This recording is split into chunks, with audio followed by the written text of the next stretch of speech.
సత్వగుణం, రజోగుణం, తమోగుణం. ఈ 3 గుణాలను బట్టి మనలో ఎంత శ్రద్ధ ఉన్నది అని చెప్పబడుతుంది. ఈ శ్రద్ధను బట్టే తపస్సులు కూడా ఉంటాయి. తపస్సు అనేది 3 విధాలు. 1 శారీరకం, 2 వాచికం, 3 మానసికం. శారీరకమైన తపస్సు అంటే ఏమిటి అంటే దేవద్విజ గురు ప్రాజ్ఞ పూజనం శౌచమార్జవం.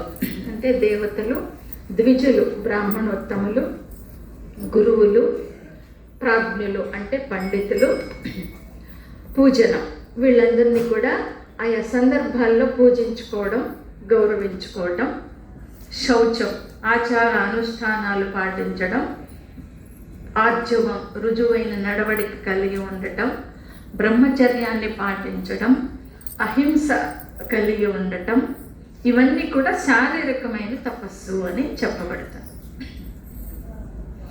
దేవతలు ఇవన్నీ మనం చేయకపోయినా దేవతా పూజ అనేది చేస్తూ ఉంటాం కాబట్టి శారీరకమైన తపస్సులో ఇది ఒకటి, దేవతా పూజ చేయటం అనేది.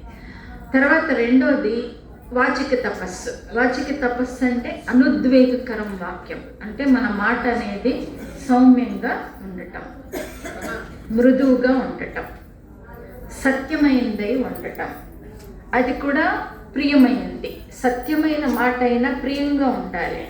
అది ఎక్కువైనా తక్కువైనా అది విపరీతమైన దారులు తీస్తుంది. కాబట్టి సత్యమైనదై ఉండాలి. మనం మాట్లాడే మాట మృదువుగా ఉండాలి, ప్రియంగా ఉండాలి. అది అప్రియమైన వాక్కైనా హితం కలిగించాలి. మనం మాట్లాడిన మాట ఇతరులకి మంచిని చేకూర్చాలి. ఇవి తపస్సులో అంటే వాచిక తపస్సులో భాగం.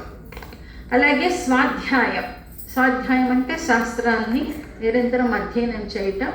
ఇప్పుడు మనం చేసిన పారాయణలు కూడా స్వాధ్యాయం కింద వస్తుంది, వాచిక తపస్సు కిందే వస్తుంది. ఇవన్నీ మృదువుగా ఉండాలి, సత్యమైన మాట ఉండాలి, మితంగా ఉండాలి, హితంగా ఉండాలి. ఇది వాచిక తపస్సు కింద వస్తుంది.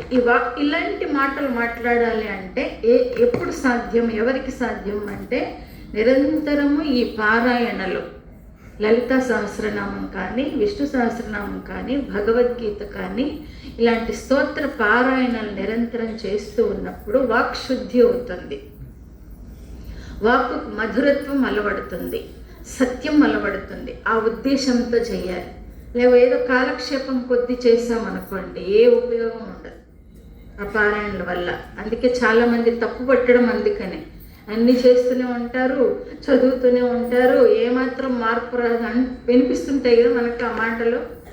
కాబట్టి మనము ఈ పారాయణలో దేనికోసం చేస్తున్నాము అని ఆలోచించుకొని చేయాలి. దాన్ని జ్ఞానయోగం అంటారు. దానివల్ల నా వాక్కు పరిపక్వం చెందాలి, సత్యం అలవడాలి, మృదుత్వం అలవడాలి, పరిమితంగా మాట్లాడాలి.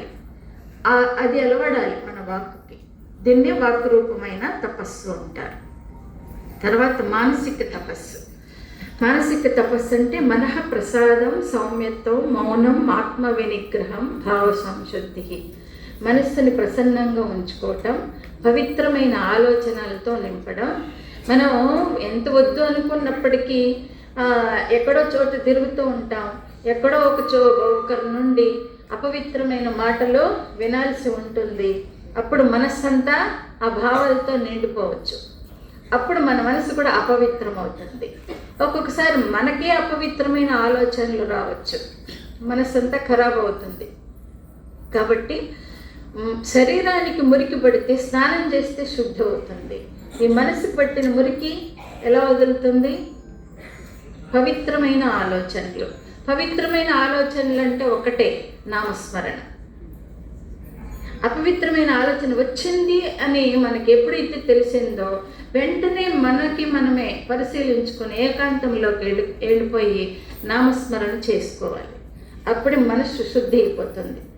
స్నానం చేసినప్పుడు శుద్ధి అయినట్లుగానే మన మనసు కూడా నామంతో శుద్ధి అవుతుంది.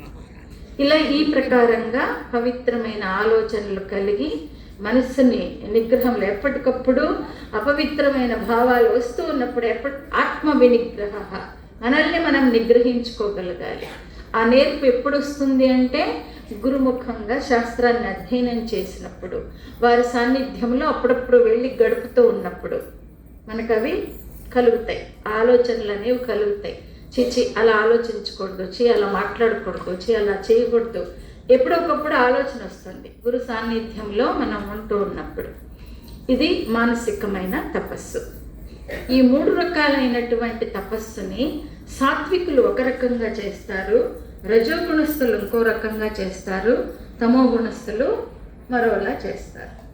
సాత్వికులేమో తరించడానికి, అహం తగ్గించుకోవడానికి ఈ 3 రకాల తపస్సు చేస్తుంటే, రజోగుణస్థులు పేరు ప్రతిష్ట కోసం ఈ 3 చేస్తుంటారు, తమో గుణస్థులు ఆత్మసంతృప్తి కోసం, అంటే పొట్టను పోషించుకోవటానికి, తమ సుఖం కోసం వాడుకుంటూ ఉంటారు ఈ 3ంటిని కూడా. ఇప్పుడు అన్నదానాలు జరుగుతూ ఉన్నాయి కదా, సాయిబాబా గుళ్ళు అట్లాంటి చోటలు. ఇళ్ళల్లో వండుకోరు కొంతమంది, ఎక్కడ అన్నదానం చేస్తుంటే అక్కడికి వెళ్ళిపోతుంది. తమో గుణస్థులు దీన్ని అలా వాడుకుంటారు. కాబట్టి నీకు ఏది కావాలో ఎన్నుకునే అవకాశం భగవంతుడు చూపిస్తున్నాడు ఇందులో. అథ అష్టాదశోऽధ్యాయः మోక్ష సన్యాస యోగః. అర్జున ఉవాచ సన్యాసస్య మహా